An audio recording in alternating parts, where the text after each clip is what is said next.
We are back with episode 3, and this is the episode that kind of kickstarted this entire rewrite. Usually what inspires me to do rewrites are specific scenes with conversations in them that didn't live up to the potential that I think they have. With Damsel, it was the conversation between Elodie and her father the night before the wedding. For Nubia, it was specifically the prologue, but also the conversation between Nubia and Amira in the beginning of part 3. With that said, I'm sure you can guess there will be a specific conversation in this episode in particular. With that said, let's go ahead and get into the rewrite. Enjoy.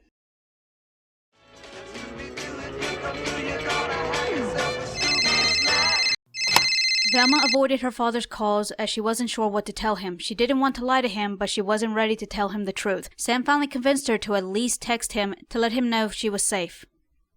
I'm so dead. Look on the bright side, at least he can't ground you. I kinda almost wish he could, just to make it fair.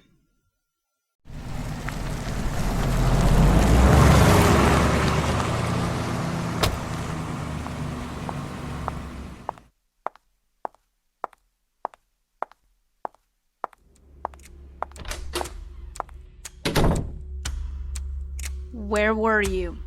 I was running an errand, and it ran longer than expected. An errand. I take it had something to do with that box. That box? That box is Mom. It's all that's left of her, and you act like you don't care.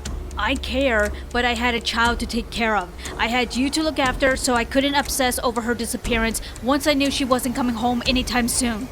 What's your excuse now? I'm all grown up. So what's your excuse for not looking for Mom now? You're right. You're an adult now, so it's time to stop treating you less than. The thing that I wanted to talk to you at dinner about was picking out a gravestone for your mom. So that's it. You're just going to give up on her. This has nothing to do about giving up. This is about letting her rest. What's the difference?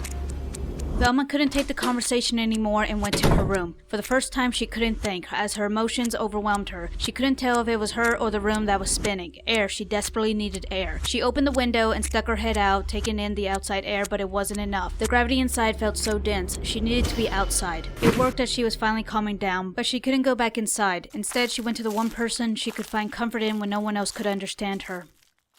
That was some real heavy stuff. The big one is obviously the conversation between Velma and her father, how her father wants to take that next step in moving on with his and Velma's life that he's clearly been putting off. I know that people deal with loss and closure in different ways, and I know this can be a sensitive and heavy topic. I'll admit I'm not knowledgeable in this kind of stuff, but I am trying to be respectful. The whole thing that happened with Velma in her room is a telling sign that despite it appearing that she moved on, specifically with her traveling with the Mystery Inc. gang, it's obvious that she's still holding on, and the thought of having to let it go scares her.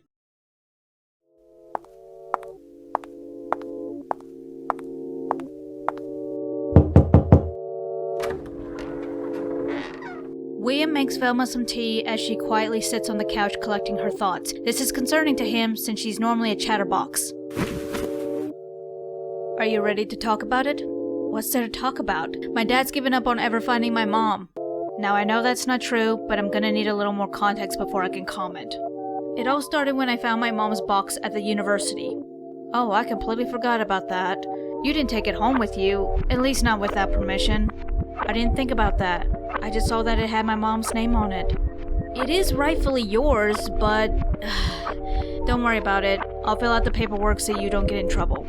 That box is a piece of my mom, and my dad didn't care at all about it. Even if I told him what I found, I still don't think he'd care. He's given up. What did you find? I packed your mom's box myself. I didn't see anything out of the ordinary that I thought could help with her case. That's because she hid it. It was an old medical file of me when I was 10, right before she went missing. I am so sorry, Velma. If I had looked a little harder, then maybe...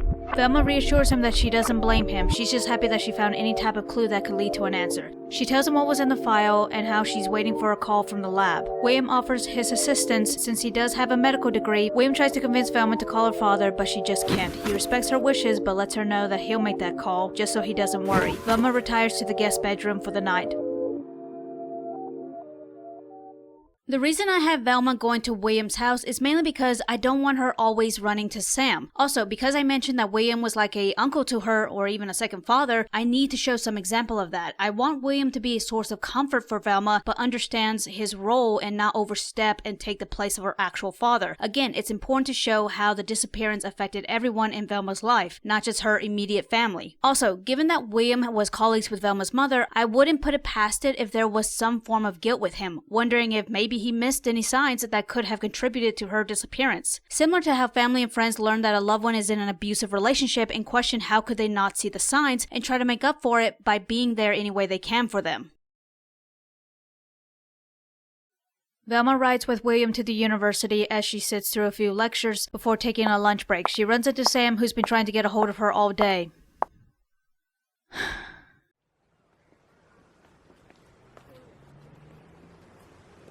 Your father's been blowing up my phone wondering where you are. I just needed some air. All night long? I know I didn't handle the situation well, but how could I after what he said? I know you're upset, but your dad wouldn't do this unless he thought it was what was best for the both of you. I thought you were my friend. Why are you taking his side? Because Velma... Damn it, I promised I wouldn't tell. Tell me what? After you graduated and left, I spotted your dad 2 weeks later, walking down the road, drunk. Struggling to walk straight drunk. That's not like him at all. Why didn't he call me? Why didn't you call me? Because he made me promise. When I brought him home, I was scared to leave him because of what he said. Okay, Mr. Dinkley, since I don't feel like breaking my neck trying to get you up those stairs, I think we'll stay down here for the night. Are the blankets still in the same place? Everything is where it's always been. I haven't had the heart to change anything. I'll go get them and get you a glass of water. You're a good kid, Sam. Your parents raised you well. They raised you to be good. You're a good man, Sam. Better than me. Because what kind of man lets harm come to his family?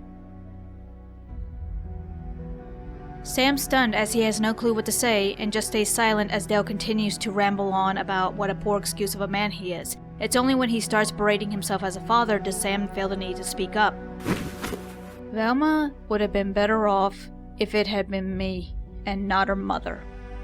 What Velma needed, what every kid needs, is both their parents. When one isn't around, it sucks. But when the other isn't around, it's devastating, and the kid can sometimes start to blame themselves. But you didn't let that happen. You were there for her always. Thank you, Sam. Thank you. But please don't tell Velma about any of this. Okay? How could I be so blind? I solved mysteries, for crying out loud. You were distracted being a kid and solving mysteries, just like your father wanted, I think. I guess you're right, like always. But it was only after we started hanging out with Daphne and Fred did we start looking into mysteries, after my mom went missing. You think maybe it was the universe that brought them into your life to, make up for what you lost and all that other stuff that happened that year? You know I don't believe in that stuff. Also, what other things are you talking about? You don't remember? The only thing I remember is my mom going missing. How could you forget almost drowning in that sinkhole? Oh, and you also started wearing glasses that year as well. Velma? That's it?